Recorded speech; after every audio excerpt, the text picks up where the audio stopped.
haleluya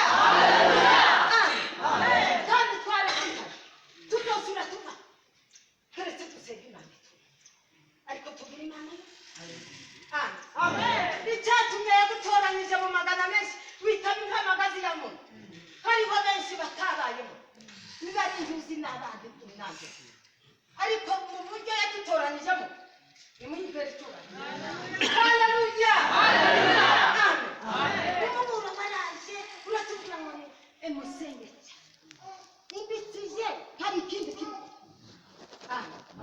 no mu bikomeye biri hubu uturamburira amaboko haleluya haleluya haleluya haleluya yaduteranyirije muri aka kanogo ngo tuzosura twimuke tukavemo tuje yatubwiye ngo turi ku masezerano tuyihagaze ku masezerano ntituzava aha ntituza naha yadutera ngaho yakwitera Bwana sifiwe.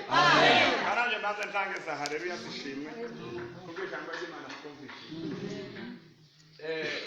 Uyu pastor maze gusenga nanaza ngona umwigisha namara kwigisha ne adasenga umuntu abantu ntibazohabugishije. Ariko shima Imana kuko abantu bose bumvise ijambo ry'Imana. Umuhubiri wacu Imana imuhumurije. Yatwigishe neza abantu bose bumvise.